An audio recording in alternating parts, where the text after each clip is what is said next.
स्वागत है आप सभी का हमारे इस यूट्यूब चैनल में। तो आज की वीडियो में देखेंगे 8 क्लास का हिंदी का सभी चैप्टर का एमसीक्यू, पूरा हिंदी एक ही वीडियो में पूरा वीडियो देख के जाइएगा। इसी से सारा क्वेश्चन आपको हिंदी का देखने को मिलेगा। 50 क्वेश्चन हर सब्जेक्ट रहने वाला है, 50 क्वेश्चन आपको इसी वीडियो से मिलेगा। इसीलिए पूरा वीडियो ज़रूर देखिएगा और जितना ज़्यादा हो सके उतना बार देखिए, क्योंकि एग्ज़ाम बहुत ही करीब है, थोड़ा ही देर में एग्ज़ाम होने वाला है, मतलब कल है ना। तो चलिए शुरू करते हैं। पाठ्य पुस्तक भाषा मंजरी, पुष्प की अभिलाषा पहला चैप्टर है। इससे क्वेश्चन में आते हैं फटाफट। मुझे तोड़ तोड़ लेना वनमाली, उस पथ पर देना तुम फेंक, मातृभूमि पर शीश चढ़ाने जिस पथ जाए वीर अनेक। ये एक दोहा का कुछ अंश लिया हुआ है। इसमें से क्वेश्चन है मातृभूमि की रक्षा के लिए आप क्या करना चाहोगे? तो सैनिकों के पथ पर पुष्प फेंकना चाहेंगे, आंसर हो जाएगा। दूसरा क्वेश्चन है इस पंक्ति के पुष्प की अभिलाषा क्या है? तो मातृभूमि के लिए बलिदान देने की अभिलाषा है। शीश का अर्थ क्या होता है? तो शीश का अर्थ सिर होता है। चाह नहीं है मैं सुरबाला के गहनों में गूंथा जाऊं, चाह नहीं प्रेम माला में बंध प्यारी को ललचाऊं। फिर उसी दोहा से ये पंक्ति लिया हुआ है। देव कन्या के गहनों में कौन गूंथना नहीं चाहता? तो पुष्प। यह किसकी अभिलाषा है? तो पुष्प की अभिलाषा है। प्रेमिका को कौन ललचाना नहीं चाहता? तो पुष्प। ठीक है, अगला क्वेश्चन इसी चैप्टर से डायरेक्ट क्वेश्चन में आते हैं। पुष्प की अभिलाषा शीर्षक कविता की कवि कौन? तो माखनलाल चतुर्वेदी है ना। पुष्प की अभिलाषा शीर्षक कविता में पुष्प किसके प्रति समर्पित है? तो मातृभूमि और वीर के प्रति समर्पित है। पुष्प क्या नहीं चाहता है? तो पुष्प देवता के सिर पर चढ़ाया जाऊं ये नहीं चाहता है, ये चाहता है मातृभूमि में निछावर हो जाऊं। सुरबाला का समानार्थी शब्द निम्न में से कौन है? तो देव कन्या को सुरबाला कहा जाता है। पुष्प की अभिलाषा किस प्रकार की रचना है? तो देश प्रेम रचना है। पुष्प की अभिलाषा कविता में पुष्प की क्या इच्छा है? तो मातृभूमि के वीर सपूते के पथ पर बिछने की इच्छा है। चाह नहीं सम्राटों के सौ पर हे हरि डाला जाऊं, चाह नहीं देवों के सिर पर चढ़ूं भाग्य पर इठलाऊं। यह पंक्ति किस पाठ से उद्धत है? तो पुष्प की अभिलाषा से है। और सौ का अर्थ क्या होता है? तो लाश होता है, मेरी लाश है ना, सौ का अर्थ लाश। छोटा जादूगर जयशंकर प्रसाद द्वारा लिखा हुआ ये कहानी, इसमें क्वेश्चन में आएंगे तो इस तरह से एक छोटा सा पैसेज दिया हुआ रह सकता है। तो पैसेज वाला तो क्वेश्चन बन ही जाएगा, पैसेज का क्वेश्चन इसी में आंसर दिया हुआ रहता है। लेखक किसकी ओर आकर्षित हुआ? तो शरबत पीने वाले को ओर। विषाद शब्द का अर्थ क्या होता है? तो विषाद का दुख होता है। कार्निवल के मैदान पर वातावरण किस प्रकार का था? तो वातावरण खुशनुमा था। अचानक लेखक की निगाह किस पर पड़ी? तो लड़के पर पड़ी, एक लड़का था उस पर पड़ी। हर्ष का सही विलोम क्या है? तो हर्ष का उल्टा विषाद हो जाएगा। सही विकल्प चुनना है। फिर से इसी चैप्टर से क्वेश्चन। छोटा जादूगर पाठ के आधार पर रंगमंच पर कौन सा खेल चल रहा था? तो बिल्ली का रूठना, भालू का मनाना और उनका ब्याह का तैयारी ये चल रहा था। छोटा जादूगर पाठ में लेखक उस 13-14 वर्ष के लड़के को आश्चर्य से क्यों देखने लगा? क्योंकि लड़के में स्वावलंबन एवं मातृभक्ति की भावना थी, इसलिए उसने आश्चर्य से देखने लगा। छोटा जादूगर पाठ के आधार पर किसके मुंह पर तिरस्कार की हंसी फूट पड़ी? तो छोटे जादूगर के मुंह पर तिरस्कार की हंसी फूट पड़ी। छोटा जादूगर के पैसे कमाने का क्या उद्देश्य था? तो बीमार माँ के लिए दवा और पथ्य का इंतजाम करना। छोटा जादूगर शीर्षक कहानी में बालक किस या किन गुणों का उभारा गया, किन गुणों को उभारा गया था? तो वो साहस था, स्वावलंबन था, मातृसेवा था, तीनों को उभारा गया। तीन में से सभी हो जाएगा। छोटा जादूगर के चरित्र की मुख्य विशेषता क्या थी? तो देशभक्त था, मातृभक्त था, स्वाभिमानी था, सभी हो जाएगा ऑप्शन। 10 बजे निर्मल धूप में कौन रंगमंच सजा रहा था? तो छोटा जादूगर। जादूगर की वाणी में क्या नहीं था? तो प्रसन्नता नहीं था। जादूगर की वाणी में प्रसन्नता नहीं था। अगला है माँ ने जादूगर को आज जल्दी आने को कहा। क्यों कहा? तो मेरी घड़ी समीप है कहा, इसलिए।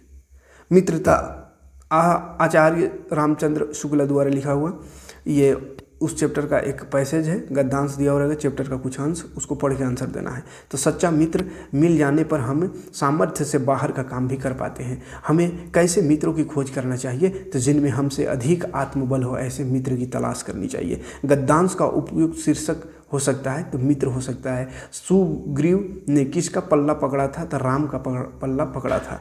हम लोग कैसी मिट्टी की मूर्ति के समान हैं? तो कच्ची मिट्टी की मूर्ति के समान रहते हैं। संगीत का कैसा प्रभाव हमारे आचरण पर पड़ता है? तो गुप्त प्रभाव है ना।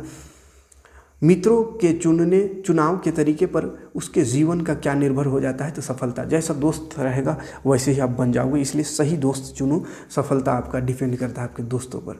मित्रता शीर्षक निबंध के अनुसार एक सच्चा मित्र कैसा होता है? तो पथ प्रदर्शक, सहयोगी, प्रेरणा देने वाला। सब सही है, 3 में से सही लगा देना है सभी।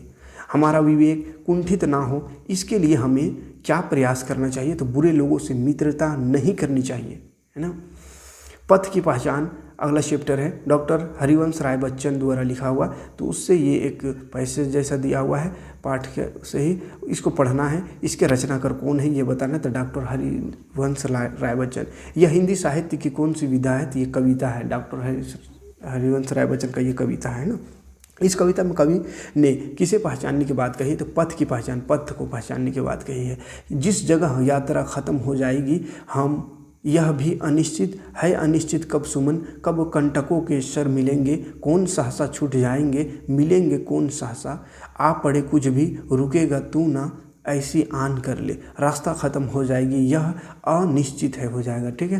रास्ता में मिलते हैं फूल और कांटे, मार्ग में कौन नहीं रुकेगा, तो मुसाफिर नहीं रुकेगा। सही विकल्प चुनना फिर से। पथ की पहचान कविता के कवि कौन, तो डॉक्टर हरिवंश राय बच्चन, अमिताभ बच्चन का बाप है ना। पुस्तकों में है नहीं छापी गई इसकी कहानी, हाल इसका ज्ञात होता है ना औरों की जुबानी। प्रस्तुत पद्यांश के रचनाकार कौन है, तो डॉक्टर हरिवंश राय बच्चन। पथ की पहचान शीर्षक कविता में कवि ने स्वप्नों पर मुग्ध होने से मना क्यों किया है, तो सपने सत्य से परे होते हैं, इसलिए सपनों में रहने से मना किया है ना। हकीकत में जियो। पथ की पहचान कविता में कवि ने पथ पर चलने से पहले क्या करने को कहा है, तो पथ की पहचान, किसी भी राह में चलने से पहले उस राह का पहचान करो, है ना। पथ की पहचान कविता में सफल राही कौन है, तो महान लोग सफल राही है। पथ की पहचान कविता में राह चलते हुए हमें किसका ज्ञान होना चाहिए, तो असत्य का और सत्य का, यानी सही और गलत का पहचान होनी चाहिए, ठीक है, दोनों सही है। पथ की पहचान शीर्षक कविता में कवि पथ की पहचान करने को कहता है, क्योंकि सफलता प्राप्त करना आसान हो जाता है पथ की पहचान से। हरिवंश राय बच्चन की काव्य रचना कौन सी है, तो पथ की पहचान है। 9 नंबर क्वेश्चन, पथ पर चलने के पहले किस चीज़ की पहचान कर लेनी चाहिए, तो बाट की, यानी पथ की पहचान कर लेनी चाहिए। पथ के कितने राही गए, पथ पर अनगिनत राही गए। बड़े भाई साहब प्रेमचंद द्वारा लिखा हुआ ये कहानी, तो इस कहानी का कुछ अंश यहाँ दिया हुआ है, इस अंश को पढ़ना है और आंसर देना है। बड़े भाई साहब किससे 5 साल बड़े थे, तो लेखक, जो लेखक है उससे 5 साल बड़े। बड़े भाई साहब की उम्र क्या थी, तो 14 वर्ष थी। मैं छोटा था और वह बड़े थे, मैं कौन था, तो मैं लेखक। लेखक कह रहा है कि मैं छोटा और वो बड़ा था। शालीनता शब्द किस प्रकार की संज्ञा है, तो ये भाववाचक संज्ञा है। फिर से एक पैसेज है, उससे उस पैसेज को पढ़ने का और आंसर देने का। मैं छोटा था, मैं छोटा कौन था, प्रेमचंद था, है ना। लेखक के बड़े भाई का उम्र कितना था, तो 14 साल। वे स्वभाव के बड़े अध्ययनशील थे, इसमें अध्ययनशील किस प्रकार का शब्द है, तो ये विशेषण है। फिर से आते हैं बड़े भाई साहब शीर्षक पाठ की रचयिता का नाम कौन, मैंने इसको रचना कौन किया है, तो प्रेमचंद। बड़े भाई साहब शीर्षक कहानी में लेखक के बड़े भाई ने लेखक के सामने पढ़ाई का कैसा चित्र खींचा, तो भयानक चित्र खींचा। लेखक का बड़ा भाई किस जमात में था, तो 9वीं जमात में था। किस क्लास में था, 9वीं क्लास में, है ना। बड़े भाई साहब शीर्षक पाठ के अनुसार कनकौआ शब्द का अर्थ क्या होता है, तो पतंग होता है। किनकी रचनाओं को समझना छोटी मुँह और बड़ी बात थी, तो लेखक के बड़े भाई की रचना को समझना छोटी मुँह बड़ी बात हो जाती। बड़े भाई साहब शीर्षक पाठ में लेखक के बड़े भाई ने परीक्षा में सफलता के लिए क्या किया, तो कड़ी मेहनत किया। बड़े भाई साहब शीर्षक कहानी का संदेश क्या है, तो पढ़ाई आनंद पूर्वक ढंग से करनी चाहिए, ये उसका संदेश है। इसलिए हम भी पढ़ाते हैं पूरा आनंद भरा, है ना, हंसी मजाक करते हुए। मुझे कनकौए उड़ाने का नया शौक पैदा हो गया था, इसमें कनकौए क्या है, तो पतंग है। अशोक का शस्त्र त्याग बंशीधर श्रीवास्तव द्वारा लिखा हुआ ये कहानी, किसने समाचार लाया कि कलिंग के महाराज लड़ाई में मारे गए, तो गुप्तचर ने। अशोक का शस्त्र त्याग शीर्षक पाठ में पद्मा ने अशोक को क्यों जीवित छोड़ दिया, तो अशोक का हृदय परिवर्तन हो चुका था, इसलिए पद्मा ने अशोक को जीवित छोड़ दिया। सम्राट अशोक ने पाठ के अनुसार कौन सा धर्म अपनाया, तो बौद्ध धर्म अपनाया। मगध की विजय हुई, यह किसने कहा, तो अशोक ने कहा। कलिंग युद्ध कितने सालों से हो रहा था, तो 4 साल से हो रहा था कलिंग युद्ध। कलिंग के दुर्ग किसकी पताका नहीं फहरा रही है, कलिंग के दुर्ग पर किसकी पताका नहीं फहरा रही है, मगध की, है ना। 7वां चैप्टर डायन एक अंधविश्वास, डॉक्टर दीननाथ सिंह द्वारा लिखा हुआ ये कविता। गांव के पूरब बांसों की झुरमुट के बीच बनी है एक कुटिया, उसमें रहती है एक बुढ़िया। ये एक पंक्ति है इस कविता का। यह किस पाठ से लिया गया है, ये क्वेश्चन रह सकता था। डायन एक अंधविश्वास से लिया गया है, ठीक है। यह हिंदी साहित्य की कौन सी विधा है, तो ये कविता है। कुटिया कहाँ बनी थी, तो बांसों के झुरमुट के बीच बनी हुई थी। फैली है कई कहानियाँ उसके बारे में, जितने मुंह उतनी बात, सामने आने पर मगर लोग जोड़ते हैं हाथ और तुरंत ही अपना मुख मोड़ते हैं, आदर नहीं डर से ऐसा करते हैं। इसी कविता का पंक्ति है। इसके रचनाकार कौन? तो डॉक्टर दीनानाथ सिंह। किसके बारे में कई कहानियाँ फैली है? तो बुढ़िया के बारे में। बुढ़िया के मुंह मोड़ने का कारण क्या था? तो डर था, डर से मुंह मोड़ते थे। डायन एक अंधविश्वास कविता के कवि कौन? तो डॉक्टर दीनानाथ सिंह। आधुनिक समाज का कलंक कौन है? तो डायन पर था, दहेज पर था, बाल विवाह, तीनों हैं आधुनिक समाज का कलंक। तीन में से सभी चौथा ऑप्शन होगा। डायन एक अंधविश्वास कविता में हमारे समाज में डायन के रूप में फैले किस पर चोट करती है? तो अंधविश्वास पर चोट करती है। डायन एक अंधविश्वास कविता में बुढ़िया गांव के किस दिशा में रहती थी? तो पूर्व दिशा में रहती है। असभ्य, जाहिल और अनपढ़ लोग बुढ़िया को क्या कहते थे? तो डायन कहते थे। किस किताब में डायन शब्द का उल्लेख नहीं है? तो कानून की किताब में। डायन प्रथा क्या है? तो एक समाज का कलंक है, अंधविश्वास है, स्त्रियों का अपमान, सभी है, उपरोक्त सभी हो जाएगा चौथा ऑप्शन। डायन प्रथा किस बात का सूचक है? तो सामाजिक कुप्रथा का सूचक है। गांव के लोग अकेली औरत को डायन कहकर उसके साथ कैसा व्यवहार करते हैं? तो बहुत बुरा व्यवहार करते हैं। डायन के रूप में फैले अंधविश्वास को दूर किया जा सकता है कैसे? तो स्त्रियों के प्रति अपनी सोच को परिष्कृत करके, स्त्रियों के सम्मान की रक्षा करके, इस सामाजिक बुराई को दूर करने का आह्वान करके। तो सब सही है, तीन में से सभी लगा देना है। अमरूद का पेड़ ज्ञान रंजन द्वारा लिखा हुई कहानी। तो इस कहानी का कुछ अंश दिया हो रहेगा। इस कहानी से क्वेश्चन बनता है, लेखक काफ़ी दिनों से क्या देख रहा था? तो अमरूद का पेड़ देख रहा था। पेड़ कैसे बड़ा हो गया? तो राम भरोसे बड़ा हो गया, है ना। अमरूद का पेड़ किस पेड़ की तुलना में ज़्यादा नहीं बढ़ी? तो हर श्रृंगार के पेड़ के तुलना में ज़्यादा नहीं बढ़ी। लेखक अपने घर वापस जाकर उदासी का अनुभव क्यों करता है? क्योंकि अमरूद का पेड़ कट चुका था। किसकी पत्नी ने लेखक को टोका? तो बाबू कन्हैया लाल की पत्नी ने लेखक को टोका। परिवार के लोगों ने किसके प्रति उदासीनता बरती? तो अमरूद के पेड़ के प्रति। अमरूद का पेड़ शीर्षक पाठ के आधार पर हमारे घर में किसका गुजारा नहीं हो सकता? तो पुराने ख्यालातों का गुजारा नहीं हो सकता। कौन हमारी ज़िंदगी का एक घरेलू हिस्सेदार होता जा रहा है? तो अमरूद। सही बात है, अमरूद आजकल हर घर में। अमरूद का पेड़। अमरूद का पेड़ शीर्षक पाठ में अमरूद के पेड़ को क्यों काटा गया? तो अंधविश्वास के कारण काटा गया। हर माँ अपनी संतान के लिए क्या किया करती है? तो दीर्घ प्रतीक्षा किया करती है। राखाल द्वारा लाए गए अमरूद कैसे थे? तो स्वादिष्ट थे। मैं किंचित भावुक हो आया, मैं किसका बोध कराता है? तो लेखक का बोध कराता है। अमरूद का पेड़ होने से किस चीज़ का अनुभव होता है? तो गौरव का अनुभव होता है। क्या निराश हुआ जाए? हजारी प्रसाद द्विवेदी द्वारा लिखा हुआ ये कहानी। इससे कुछ अंश है दिया हुआ। इससे क्वेश्चन कहेगा, लेखक के जीवन में किस वस्तु की मात्रा सबसे कम है? तो विश्वासघात का। कविवर रविंद्रनाथ ठाकुर ने किससे प्रार्थना की थी? तो भगवान से। लेखक के जीवन में किस प्रकार की घटनाएं बहुत कम नहीं है जब लोगों ने अकारण सहायता की? अकारण सहायता की नहीं, ये हो जाएगा पहला ऑप्शन। सही विकल्प को चुनना है फिर से इसी चैप्टर से। क्वेश्चन, क्या निराश हुआ जाए पाठ के आधार पर तिलक ने कैसे भारत का सपना देखा था? तो स्वतंत्र, विकसित, शिष्टाचार मुक्त। तो सब सही हो जाएगा, ठीक है। क्या निराश हुआ जाए शीर्षक निबंध में निबंधकार के अनुसार बताए गए बुरा आचरण में शामिल नहीं है? तो गर्व, ये नहीं है बुरा आचरण में। क्या निराश हुआ जाए पाठ के आधार पर नेता जीतने के बाद किस साधन के फेरे में रहते हैं? तो सुख सुविधा में रहते हैं ना। जीतने के बाद, जीतने से पहले एकदम पूरा पैदल सफ़र करते हैं, पैदल आते हैं घर घर। जीत जाने के बाद नेता क्या करते हैं? सुख सुविधाओं में डूब जाते हैं। क्या निराश हुआ जाए शीर्षक पाठ में कविवर रविंद्रनाथ ठाकुर ने अपने प्रार्थना गीत में ईश्वर से क्या प्रार्थना की है? तो ईश्वर पर संदेह ना कर सके, इसकी प्रार्थना की है। क्या निराश हुआ जाए शीर्षक पाठ का संदेश या निष्कर्ष क्या है? तो निराश होने की ज़रूरत नहीं है, ये है ना। समाचार पत्रों में किस तरह का समाचार भरे होते हैं? तो ठगी का। लेखक के अनुसार सुखी कौन है? जो कुछ नहीं करता, वही सुखी है। क्या निराश हुआ जाए में किस चीज़ का वातावरण बन गया है? तो आरोप प्रत्यारोप का वातावरण बन गया है। राम का भरत को संदेश तुलसीदास द्वारा लिखा हुआ ये कविता। यहाँ से क्वेश्चन आते हैं, मुखिया मुख सो चाहिए खान पान कहूँ एक, पाइल पोइस सकल अंग तुलसी सहित विवेक। इसके रचनाकार कौन? तो तुलसीदास है ना, तुलसीदास। यह हिंदी साहित्य की कौन सी विधा है? तो कविता है। मुखिया को सभी कार्य का पालन कैसे करना चाहिए? तो समान रूप से करना चाहिए। सही विकल्प चुनना है फिर से इसी दोहा से रिलेटेड। तुलसीदास के अनुसार मुखिया का को कैसा होना चाहिए, तो मुख के समान होना चाहिए। राम का भरत को संदेश शीर्षक पाठ में राम ने किसे समझाने का प्रयास किया, तो भरत को। राम का भरत का संदेश कविता के आधार पर राजधर्म क्या है, तो राज्य की प्रजा, परिजन एवं परिवार के सुख दुख का ध्यान रखना ही राजधर्म है। चौथा क्वेश्चन बन सकता है, राम का भरत का संदेश शीर्षक पद में भरत के आग्रह पर श्री राम ने अपनी खड़ाऊं उन्हें दी। खड़ाऊं पाकर भरत का मनोभाव क्या था, तो दुख था।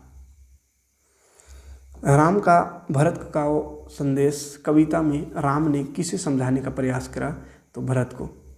राम का भरत का संदेश शीर्षक पद में भरत के आग्रह पर श्री राम ने अपनी कौन सी वस्तु भरत को प्रदान की, तो चरण पादुकाएं। राम का भरत का संदेश पाठ किस महाकाव्य का अंश है, तो रामचरितमानस का अंश है। रामचरितमानस किस भाषा में लिखी गई है, तो अवधी भाषा में लिखी गई है। झारखंड के 2 सपूत, इससे क्वेश्चन में आते हैं, तो पहले एक पैसेज रह सकता है, ऐसा तो पैसेज पढ़ लीजिएगा। इसमें देखिए क्वेश्चन है, बाबू राम नारायण सिंह किस मार्ग से कभी विचलित नहीं हुए, तो देश सेवा से। लोग उनके समर्थक क्यों बन जाते हैं, तो वक्तव्य से प्रभावित होकर। बिहार के विनाशकारी भूकंप कब आया था, बिहार में विनाशकारी भूकंप 1934 में आया था, 1934 में। ओलंपिक खेल एम्स्टर्डम में कब आयोजित हुआ, तो 1928 में। भारतीय संविधान सभा का गठन कब हुआ, वर्ष 1946 में। झारखंड राज्य की राज्यपाल कौन है, तो श्रीमती द्रौपदी मुर्मू। अच्छा, वो तो चेंज हो गई ना, अभी जो है उसका ऑप्शन ही नहीं है, तो अभी जो ऑप्शन रहेगा, इसे क्वेश्चन ही वाला नहीं आएगा। झारखंड के 2 सपूत शीर्षक पाठ में मारंग गोमके किन्हें कहा गया है, तो मारंग गोमके जयपाल सिंह मुंडा को कहा गया है। झारखंड के 2 सपूत शीर्षक पाठ में छोटा नागपुर का शेर किन्हें कहा गया है, तो बाबू रामनारायण सिंह को। बाबू रामनारायण सिंह की शिक्षा दीक्षा की मुख्य बाधा क्या थी, तो पिता की दयनीय आर्थिक स्थिति। झारखंड के 2 सपूत शीर्षक पाठ में बाबू रामनारायण सिंह किससे प्रभावित होकर समाज सेवा में आए, तो डॉक्टर राजेंद्र प्रसाद से प्रभावित होकर। झारखंड राज्य की स्थापना कब हुई थी, 15 नवंबर 2000 ईस्वी में। झारखंड के 2 सपूत शीर्षक पाठ में किन 2 सपूतों की विस्तार से चर्चा की गई है, तो जयपाल सिंह मुंडा और बिरसा मुंडा का।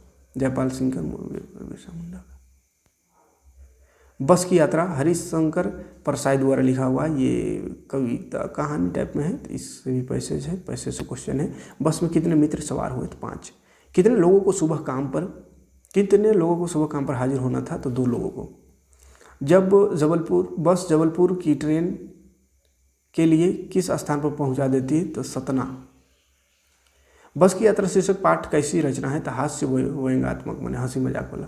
बस के प्रति श्रद्धा का कारण था वयोवृद्ध होना। बस की यात्रा पाठ के आधार पर लेखक को लोगों ने शाम वाली बस से सफ़र ना करने का सलाह क्यों दी, क्योंकि बस की दुर्दशा से परिचित थे, मतलब बस खराब था। बस की यात्रा शीर्षक पाठ में लेखक हर पेड़ को अपना दुश्मन क्यों समझ रहा था, क्योंकि बस पेड़ से टकरा ना जाए, इसलिए दुश्मन समझ रहा था। हास्य व्यंग्यात्मक रचना की श्रेणी में कौन पाठ है, तो बस की यात्रा। यातायात की ध्रुव व्यवस्था किस पाठ की विषय वस्तु है, तो बस की यात्रा। हुंडरू के जलप्रपात कामता प्रसाद सिंह द्वारा लिखा हुआ, उससे ये पैसेज पढ़ने का। झरने के आगे दिखाई देता है क्या, तो घाटी, पहाड़, नदी सब दिखाई देता है ना। हुंडरू का जलप्रपात देखे होंगे, गए होंगे। झरने की शोभा के इस विशाल वैभव की सृष्टि किसने की, तो प्रकृति ने की है ना, प्रकृति ने बनाया है ना, परमात्मा ने बनाया। नदी को कौन ललकार रहा है, तो पहाड़। छोटा नागपुर स्वर्ग का एक टुकड़ा है, यह किस पाठ से उद्धत है, तो हुंडरू जलप्रपात से। हुंडरू का जलप्रपात पाठ के आधार पर मैदानों की छाती किसने चीरी है, तो बखलाती नदियों ने। हुंडरू जलप्रपात की ऊंचाई कितना है, 243 फुट है। झारखंड की राजधानी रांची से हुंडरू जलप्रपात की दूरी है 27 मील। हुंडरू जलप्रपात किस जिले में अवस्थित है, तो रांची में है। हुंडरू का जलप्रपात किस नदी पर है, तो स्वर्णरेखा नदी पर है। बूढ़ी पृथ्वी का दुख निर्मला पुतुल द्वारा लिखा हुआ। सुना है कभी रात के सन्नाटे में अंधेरे से मुंह ढांप, किस कदर रोती है नदियाँ इस घाट अपने कपड़े और मवेशियाँ धोते। सोचा है कभी कि उस घाट पी रहा होगा कोई प्यासा पानी, या कोई स्त्री चढ़ा रही होगी देवी देवता का आराध्य। उपरोक्त पंक्ति में किस समस्या की ओर संकेत की गई, तो जल प्रदूषण की समस्या की ओर संकेत किया गया है। रात के सन्नाटे में नदियाँ क्यों रोती है, तो प्रदूषित होने के कारण। अर्घ्य का क्या अर्थ है, तो अर्पण। खून की उल्टियाँ करते देखा है कभी हवा को अपने घर के पिछवाड़े, थोड़ा सा वक्त चुरा कर बिताया है कभी कभी शिकायत न करने वाली, गुमसुम बूढ़ी पृथ्वी से उसका दुख, अगर नहीं तो क्षमा करना मुझे तुम्हारे आदमी होने पर संदेह है। बहुत खतरनाक बात बोल दिया। उपरोक्त अंश किस पाठ से लिया गया है? तो बूढ़ी पृथ्वी का दुख। कौन खून की उल्टी कर रहा है? हवा। खून की उल्टी करना का मतलब क्या है? तो प्रदूषण है ना। बूढ़ी पृथ्वी का दुख कविता का रचनाकार कौन? निर्मला पुतुल है। बूढ़ी पृथ्वी का दुख शीर्षक कविता में बूढ़ी पृथ्वी को किस बात का दुख है? तो प्रकृति का दोहन का और प्रदूषण दोनों का दुख है। पहाड़ का सीना क्यों दहलता है? तो पहाड़ को तोड़ने के लिए विस्फोटक जो लगाया जाता है बम, उससे दहलता है। बूढ़ी पृथ्वी दुख कविता में कवित्री किससे प्रश्न पूछ रही है? तो पृथ्वी पर रहने वाले प्रत्येक व्यक्ति, हर व्यक्ति से प्रश्न पूछ रही है। डायन के रूप में फैले अंधविश्वास को दूर किया जा सकता है। ये ओला चैप्टर का क्वेश्चन है ये इसमें। गुरु शिष्य विश्वनाथ त्रिपाठी द्वारा लिखा हुआ, तो इससे भी एक पैसेज है। त्रिपाठी जी के निवास का नाम क्या था? तो आत्री भवन। लेखक की वेशभूषा क्या थी? तो लेखक वेशभूषा पजामा और कमीज थी। काशी विश्वविद्यालय के बगल में कौन सा विश्वविद्यालय है? तो महिला विश्वविद्यालय है, महिला विद्यालय। गुरु शिष्य शीर्षक स्मरण में लेखक ने किस महान व्यक्ति का पुण्य स्मरण किया है? तो आचार्य हजारी प्रसाद द्विवेदी का।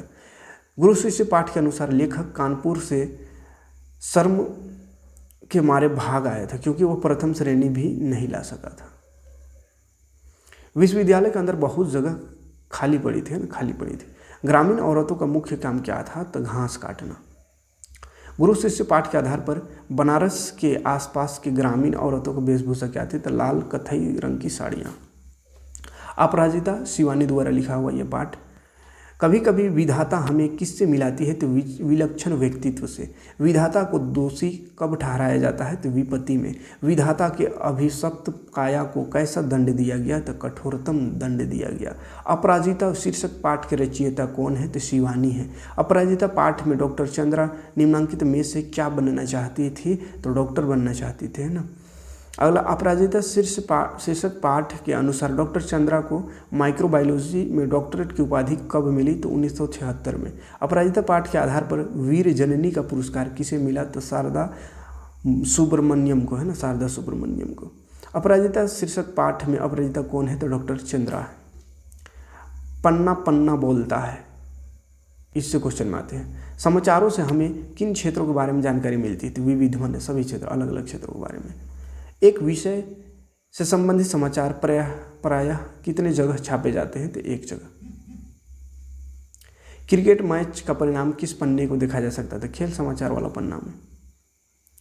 विद्यालय में बाल संसद के सभी मंत्रियों के कार्यों की देखरेख करने का काम बाल संसद का किस मंत्री का होता है? तो प्रधानमंत्री का। विद्यालय में बाल संसद होता है ना, उसमें।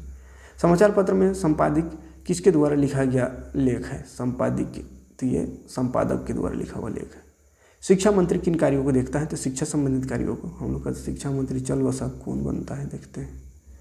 पन्ना पन्ना बोलता है शीर्षक पाठ के आधार पर विज्ञापन क्यों दी जाती है? तो चीज़ों एवं सेवाओं की जानकारी हेतु।